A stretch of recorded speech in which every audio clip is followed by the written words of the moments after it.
Hello दोस्तों, मेरा नाम है प्रेम द्विवेदी और आप हमारे यूट्यूब चैनल investor.prem पे हैं और स्वागत है आपका।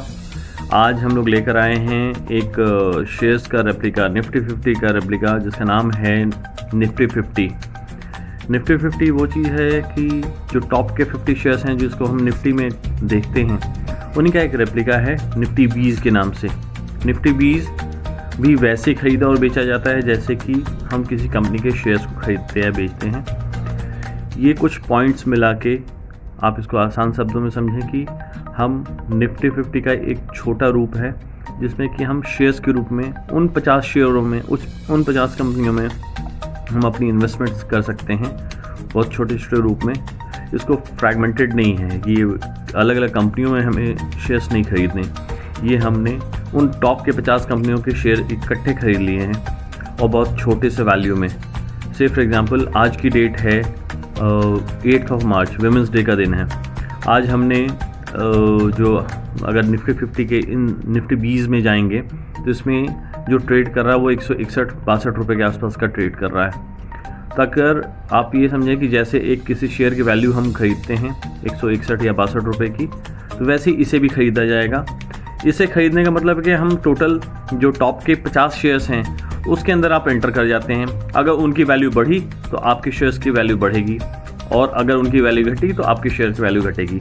इसमें अलग अलग कंपनियों को नहीं ढूंढना पड़ेगा, अलग अलग कंपनियों को नहीं फिल्टर करना पड़ेगा, उनके बैलेंस शीट नहीं पढ़ने पड़ेंगे कि आप किन किन कंपनियों में आपको फ़ायदा होगा, ऊपर जाएगा या नीचे जाएगा।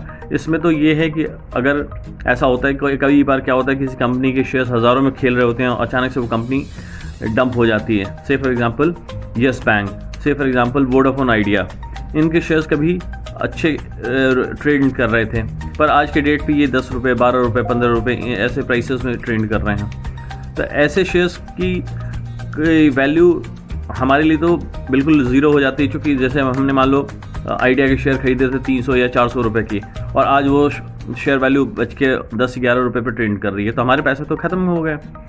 पर निफ्टी 50 में एक फ़ायदा होता है कि अगर निफ्टी 20 की तरफ जाते हैं, मैं बार बार निफ्टी 20 और निफ्टी 50 कह रहा हूँ, दोनों का मतलब एक ही है। निफ्टी 20 में हम पैसे लगाते हैं, निफ्टी 50 के शेयर्स होते हैं जो टॉप 50 के शेयर होते हैं। इसको ऐसे सिंपल समझेंगे तो जैसे निफ्टी 50 होते हैं वैसे निफ्टी 20 है। तो आप इसमें ये फ़ायदा है कि जैसे ही कोई कंपनी टॉप 50 में ट्रेंड करनी से हट जाती है या फिर उसकी कंडीशन पूरा हो जाती है, तो ऑटोमेटिक एक कंप्यूटराइज सिस्टम बना हुआ है जिससे कि वो 50 कंपनियों की लिस्ट से बाहर हो जाती है और कोई कंपनी उस 50 में से इकट्ठी आ जाती हैं। तो अपना फ़ायदा ये है कि हमें नहीं चेक करना होता। पर्सनली हमें शेयर्स खरीदते वक्त ये नहीं चेक करना पड़ता कि कौन सी कंपनी में जाना है। हमने निफ्टी 20 में मैंने पैसे डाल दिए। अब अगर प्रोजेक्शन देखेंगे तो अगले मतलब पीछे के अगर 10-20 साल का ट्रेंड उठा कर देखेंगे तो निफ्टी के शेयर्स में आपको हमेशा ग्रोथ ही दिखाई देगी। तो अच्छी बात यह है कि आपका पैसा सिक्योर है, सेफ है, घटेगा बढ़ेगा तो ये भी, पर निफ्टी आगे से अप ही जाना है, मार्केट हमेशा अच्छी हो सकती है। तो इसका ये फ़ायदा मिलेगा कि हम निफ्टी 20 में हम इन्वेस्ट रहेंगे तो हमारे पैसे सुरक्षित हैं और मंथ ऑन मंथ हम इसको SIP की तरह डाल सकते हैं। आज अगर हम नॉर्मल भी चेक करेंगे तो 10-12% का तो कम से कम हमें बेनिफिट है ही। तो अगर मान ले हम अगर एक SIP की तरह इसको बना लें कि 5,000 रुपये महीने का हम SIP कर लें, साल के 12 SIP हुए तो 12-25-60, और अगर हमने 30 साल का अगर इसको कुछ वैसा क्लब बना लिया कि 30 साल तक हमें पैसे इसमें डालने हैं, तो मोटा मोटी ये पैसा जो है वो 18 लाख रुपए के आसपास का होता है। और 10-12% के हिसाब से भी कहेंगे तो लगभग ये अगर कैलकुलेशन करते हैं तो लगभग 1.25 करोड़ रुपए के आसपास का होता है, अगर ये लगातार 12% के आसपास से ये अगर आपको रिटर्न देता रहे तो।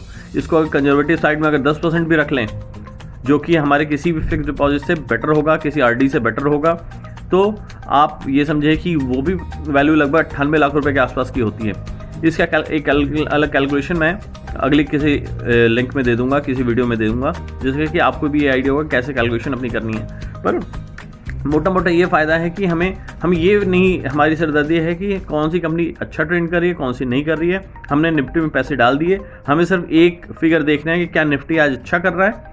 तो ये कोशिश करनी है कि मंथ के शुरुआत के 10 दिनों के अंदर जब आपके पैसे क्रेडिट होते हैं, आपकी सैलरियाँ आती हैं, तो एक तैयारी करनी है कि हमारे पास अगर मान लो महीने के 5,000 रुपये बचते हैं या 1,000 रुपये बचते हैं से फॉर एग्जाम्पल, तो उन 1,000 रुपये को हमें किसी ऐसी जगह डालने के बजाय हम निफ्टी 20 में डाल देंगे।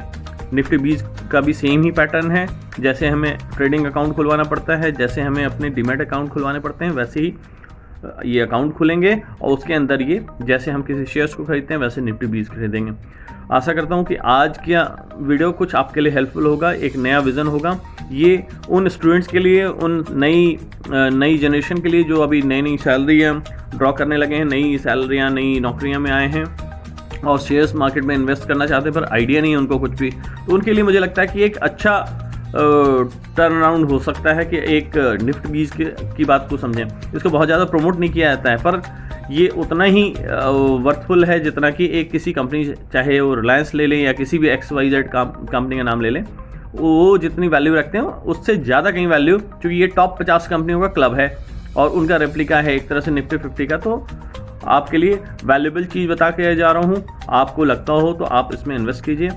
रिस्क है थोड़ा बहुत जैसे बाकी शेयर्स में होते हैं, पर पॉजिटिव साइड ये है कि मार्केट की कंडीशन आने वाले टाइमों में और इम्प्रूव होंगी, तो ये है कि उसका बेनिफिट हमें मिलेगा।